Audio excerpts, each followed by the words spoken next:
संयुक्त पत्रकार महासभा के कार्यालय पर आने का मौका मिला।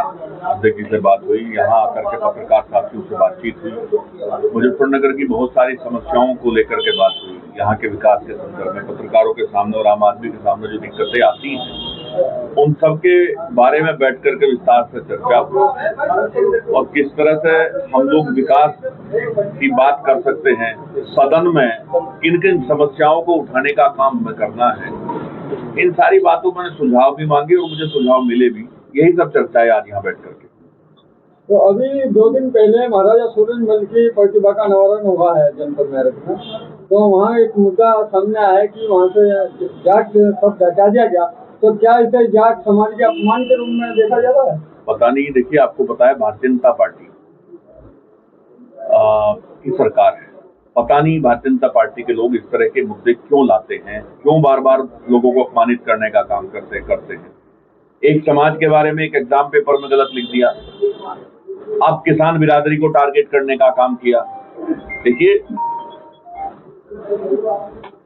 महाराजा सूरजमल जी एक ऐसे ही योद्धा थे जिन्होंने बड़ी लड़ाई लड़ी और अपनी तलवार का लोहा मनवाने का काम किया, लोगों को न्याय दिलाने के लिए लड़ाई लड़ने का काम किया। कोई राज पर कब्जा नहीं करना था उन्हें।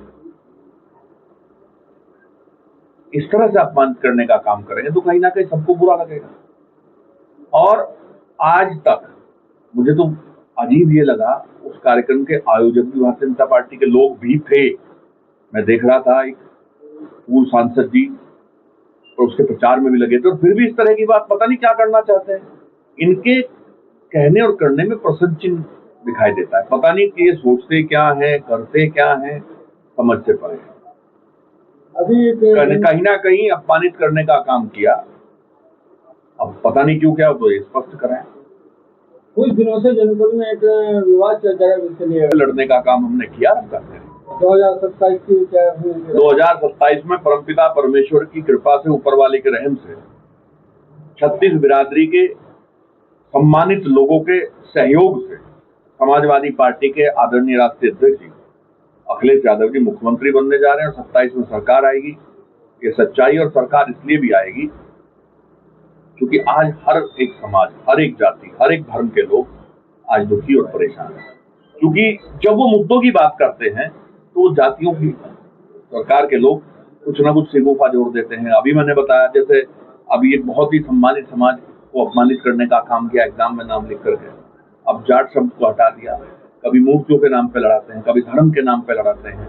क्योंकि ये सच्चाई है, भारतीय जनता पार्टी के पास लोगों को लड़ाने के अलावा, बहकाने के अलावा एक भी कोई ऐसी नीति, ऐसी कोई रणनीति इनकी नहीं है जिससे जनता में विकास हो सके, लोगों को रोजगार मिल सके, बच्चों की पढ़ाई बेहतर हो सके।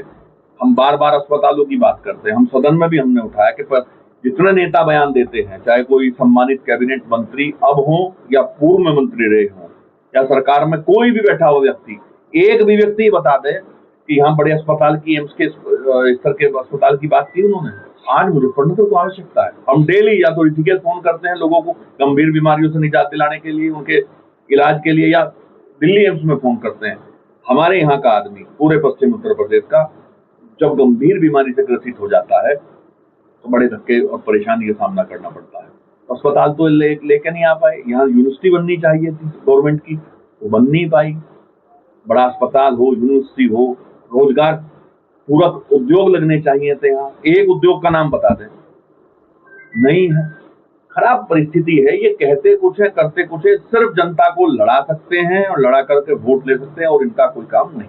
तो जैसे एम्स का मुद्दा भी सांसद धर्मेंद्र मलिक जी ने सदन में भी उठाया, तो और एम्स के लिए पश्चिम यूपी में ऐलान खुलना भी है, तो क्या माना जाए कि मुजफ्फरनगर में लाने का पूरा प्रयास किया जाएगा? हम पूरा प्रयास कर रहे हैं, संवैधानिक रूप से अपनी बात को सदन के पटल पर रख करके, सरकार के सामने ला करके, जनता की दिक्कतों को, सरकार से उम्मीद है कि सरकार जनहित में एम्स का निर्माण यहाँ कराने का काम करे।